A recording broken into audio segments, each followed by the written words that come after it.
Tidak seperti penutup Ka'bah yang setiap tahun harus diganti. Penutup ruangan makam Nabi sangatlah jarang diganti. Itu karena penutup makam itu terletak di dalam ruangan tertutup dan tak pernah tersentuh oleh siapapun. Terakhir kali diganti pada tahun 1971 Masehi. Biasanya diganti setelah 100 tahun sekali. Dan seorang wartawan Al-Arabiyah, Omar Al-Midawi, beberapa waktu lalu mewawancarai salah satu dari pekerja yang bertugas untuk mengganti penutup makam Rasulullah, yaitu Syekh Ahmad Sahirti. Beliau adalah kepala divisi bordir di pabrik kain penutup Ka'bah dan makam Rasulullah SAW di Mekah.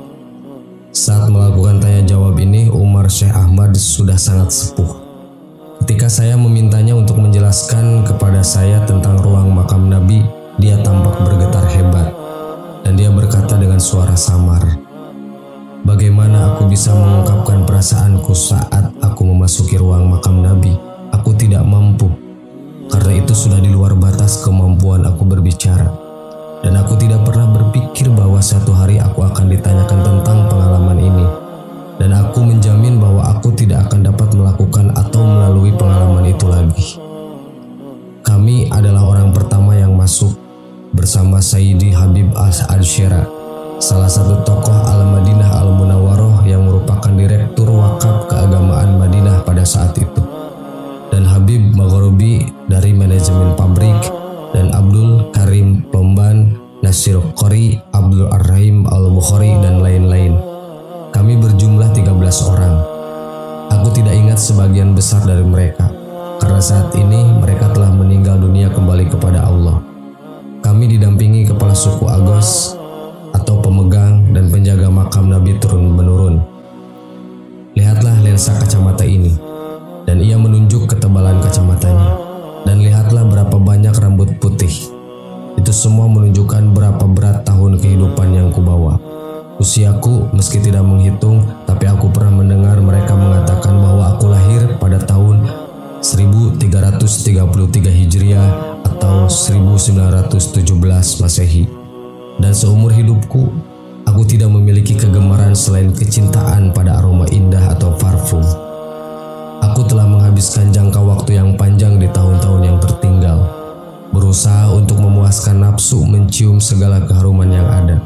Aku belajar banyak, dan aku dapat memberitahu Anda dengan keyakinan bahwa aku memiliki keahlian khusus bagaimana mencampur minyak wangi dan menghasilkan wewangian yang terbaik, dan bahwa hampir tidak ada orang lain yang bisa membuat wewangian seperti racikanku. Dan aku katakan ini karena aku menemukan ketidakmampuan untuk menjelaskan apa yang terjadi pada malam yang diberkati itu. Ketika pintu dibuka untuk kami dan kami memasuki ruang pemakaman baginda Nabi, aku menghirup keharuman dan aroma yang tidak pernah aku ketahui atau mencium sebelumnya maupun sesudahnya, dan tidak pernah dikenal seumur hidupku. Aku tidak pernah tahu rahasia komposisinya. Itu adalah keharuman di atas keharuman, aroma di atas aroma, sesuatu yang lain daripada yang lain. Bahkan akan membuat takjub seorang ahli sekalipun atau pedagang parfum manapun juga tidak akan pernah mencium seperti itu sebelum atau sesudahnya." Ketika malam itu pintu makam dibuka, perasaan takjub begitu lengkap mengambil alih semua perhatianku. Ini adalah tempat teragung di muka bumi. Aku tidak tahu persis berapa luasnya, tetapi menurut taksiran kami, ruang makam Nabi itu sekitar 48 meter persegi dengan ketinggian kurang lebih 11 meter. Di bawah kubah hijau ada kubah kecil lainnya yang tertulis di situ makam Nabi SAW, makam Abu Bakar As-Siddiq, dan makam Umar Ibn Khattab. Dan aku juga melihat bahwa ada makam lain yang kosong. Dan di samping 4 makam adalah ruangan dari Sayyidah Fatimah Az-Zahra alaihissalam, yang merupakan rumah di mana dia dan keluarganya dulu tinggal. Kekaguman terhadap tempat itu sangatlah istimewa. Aku begitu terpesona melihat lampu-lampu antik yang menggantung dari langit-langit ruang, peninggalan dari zaman kuno. Kami diberitahu bahwa ada beberapa peninggalan Nabi yang disimpan di tempat lain. Aku tidak tahu di mana, tapi aku tahu bahwa beberapa benda bersejarah akan disimpan di ruang Sayyidah Fatimah Az-Zahra, yaitu di tempat yang sama ini. Ruang ini ini sebagai besar tertutup kain tenunan yang terbuat dari sutra murni, berwarna hijau lembut dan kain katun yang kuat, dan dimahkotai oleh sabuk yang mirip dengan penutup Ka'bah, tetapi di sini warnanya merah. Seperempat bagian dari kain bordir dengan tulisan ayat Al-Quran yang mulia dari surat Al-Fatihah terbuat dari garis kapas dan benang emas dan perak. Dari saking kagumnya kami sampai tidak tahu bagaimana untuk menghapus atau membersihkan potongan-potongan khusus yang dibuat untuk menempelkan kain pada kubah. Jari-jari kami goyang bergetar dan napas kami menderu berlomba. Kami tinggal selama 14 malam penuh bekerja dari setelah sholat isya sampai azan pertama waktu fajar untuk menyelesaikan tugas ini. Kami menggunakan bahasa sinyal dan kalau terpaksa berbicara akan kami lakukan dengan berbisik-bisik. Kami terus menghapus potongan-potongan lama, melepas simpul dari penutup lama dan membersihkan semua debu dari bulu merpati yang terjebak di tempat yang suci ini. Itu terjadi pada tahun 1971 Masehi, dan penutup lama yang kami ganti telah berusia 75 tahun sesuai dengan tanggal yang tertulis di atasnya. Pada waktu itu mataku sudah lemah dan kacamata ini tidak pernah meninggalkan mataku sejak bertahun-tahun sebelumnya. Tapi di ruang itu aku berubah menjadi orang lain. Sungguh aku merasakan hal itu, dan perbedaan itu sangat jelas bagiku. Syekh Syahirti bersumpah ketika mengatakan, "Di situ aku sanggup untuk menempatkan benang ke lubang jarum tanpa kacamataku, meskipun cahaya sangat redup di tempat di mana kami bekerja." Bagaimana Anda bisa secara ilmiah menjelaskan hal ini? Dan bagaimana Anda bisa menjelaskan fakta bahwa aku tidak merasa alergi? Aku adalah penderita alergi akut. Aku akan batuk parah jika sedikit terkena debu. Tapi pada waktu itu, aku sama sekali tidak terpengaruh oleh debu ruangan atau pasir yang terbang ke udara. Seakan pasir tidak lagi pasir dan seolah-olah debu menjadi obat untuk penyakitku. Aku merasa bersemangat dan muda seperti ketika usiaku belasan tahun. Padahal waktu itu usiaku sudah lebih dari setengah abad. Satu lagi hal yang aneh terjadi padaku yang rahasianya belum aku mengerti hingga saat ini. Kami harus mengambil kain bordir atau penutup lama sepanjang 36 meter masih tersisa.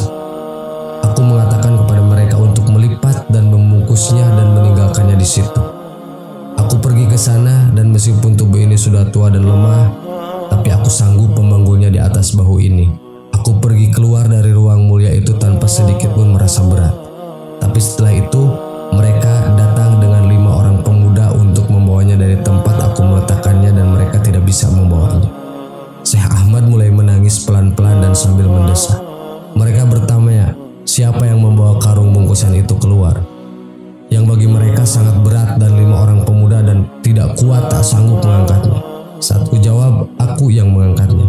Mereka tertawa dan penuh rasa tidak percaya hingga Syekh Ahmad Ar-Rahim Al-Bukhari datang, penulis kaligrafi yang terkenal itu, dan bersaksi bahwa benar dia telah melihat aku Syekh Ahmad Syahirti yang mengangkat sendirian.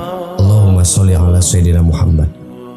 Sahabat yang beriman, kisah ini pertama kali dimuat dalam harian Al-Arabiyah dan pada Kamis 1 Rabiul Awal 1427 Hijriah atau 30 Maret 2006 Masehi, yang mana wartawan Omar Al-Midawi melakukan wawancara langsung dengan 2 orang saksi hidup yang pernah mendapatkan tugas mengganti kain penutup makam Nabi Muhammad SAW pada tahun 1971 Masehi.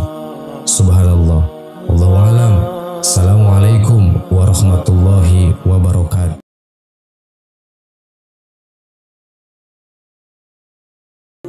Bismillahirrahmanirrahim. Assalamualaikum warahmatullahi wabarakatuh. Sahabat yang beriman, berdoa menjadi salah satu cara agar sebuah keinginan dikabulkan oleh Allah Subhanahu wa Ta'ala. Dengan rajin berdoa, maka akan semakin membuat kita merasa dekat dengannya. Ada begitu banyak doa yang diucapkan oleh kaum muslimin, mulai dari doa meminta rezeki, kesehatan, jodoh, dan lainnya. Tidak hanya untuk duniawi, masalah akhirat juga tidak luput dari doa yang diucapkan setiap hari. Selain manusia biasa, Rasulullah SAW ternyata senantiasa berdoa kepada Allah Subhanahu wa Ta'ala, sekalipun dirinya sudah mendapatkan jaminan menjadi penghuni surga. Bahkan ternyata ada doa yang paling sering diucapkan oleh Rasulullah SAW, Tentu saja sebagai kaum muslimin, kita juga ingin tahu doa apakah yang sering dimintai oleh Rasulullah kepada Allah Subhanahu wa taala. Berikut informasi selengkapnya. Ternyata doa yang paling sering dilantunkan oleh Rasulullah Shallallahu alaihi wasallam adalah yang berkaitan dengan kebaikan dunia dan juga kebaikan akhirat. Dari Anas radhiyallahu anhu, ia berkata, doa Nabi Shallallahu alaihi wasallam yang paling sering diucapkan ialah, ya Allah, ya Rob kami, berilah kami kebaikan di dunia dan kebaikan di akhirat, dan peliharalah kami dari siksa neraka. Hadis riwayat Bukhari. Dalam riwayat Muslim, doa tersebut berbunyi, pengertian kebaikan dunia mencakup seluruh yang dibutuhkan manusia di dunia, sehingga dengannya ia akan menjadi baik. Misalnya, sehat, rezeki yang halal, rumah tinggal yang nyaman, istri solehah, anak-anak penyejuk mata, ilmu yang bermanfaat, amal soleh, ketentraman, dan lain-lain. Lain halnya dengan kebaikan akhirat. Menurut Ibnu Katsir mengartikan mengenai kebaikan akhirat, kebaikan di akhirat yang tertinggi ialah berhasil masuk surga dan menikmati kondisi-kondisi yang menyertainya, seperti perasaan aman dari ketakutan yang paling dahsyat di aras, dimudahkan proses hisab atau perhitungan amal, dan lain-lain yang merupakan kejadian-kejadian yang menyenangkan di akhirat kelak. Doa meminta kebaikan ini diakhiri dengan permohonan supaya terlindung dari siksa api neraka. Tujuan dari doa ini jelas, agar Allah Subhanahu wa taala memudahkan kehidupan kita di dunia serta mendapatkan kemuliaan di akhirat dan juga terbebas dari siksaan neraka yang sangat menakutkan. Imam Muslim rahimahullah telah meriwayatkan, pernah terjadi satu peristiwa. Rasulullah Shallallahu alaihi wasallam mengunjungi seseorang yang sedang sakit. Kondisi orang yang sakit ini sudah sangat mengenaskan. Beliau pun menanyakan asal muasal kejadian. Apakah engkau berdoa atau meminta sesuatu kepada Allah sebelumnya? Lelaki itu menjawab, ya, sebelumnya aku berkata, ya Allah, hukuman yang akan engkau timpakan kepadaku di akhirat, segerakanlah di atas diriku di dunia ini. Maka beliau Shallallahu alaihi wasallam berkata, subhanallah, engkau tidak akan sanggup memikulnya. Mengapa engkau tidak berdoa meminta kepada Allah kebaikan di dunia dan kebaikan di akhirat serta terbebas dari api neraka? Begitu juga kejadian menarik pernah dialami Anas bin Malik. Sahabat mulia ini diminta untuk mendoakan orang-orang yang mendatanginya. Lantas beliau berdoa, ya Allah, ampunilah kami, kasihilah kami, berilah kami kebaikan di dunia dan kebaikan di akhirat, dan peliharalah kami dari siksa neraka. Mereka meminta doa yang lain, maka Anas radhiyallahu anhu memanjatkan doa yang sama. Kemudian berkata, seandainya kalian telah dianugerahi ini, sungguh kalian telah dianugerahi kebaikan dunia dan akhirat. Sahabat yang beriman, demikianlah informasi mengenai doa yang paling sering diucapkan oleh Rasulullah Shallallahu alaihi wasallam. Ketahuilah bahwa doa menjadi perantara antara kita dan Allah, maka perbanyaklah berdoa kepadanya. Jangan lupa untuk meneladani Rasulullah Shallallahu alaihi wasallam, sebab beliaulah tauladan terbaik di dunia ini. Amin. Wallahu a'lam. Wassalamualaikum warahmatullahi wabarakatuh.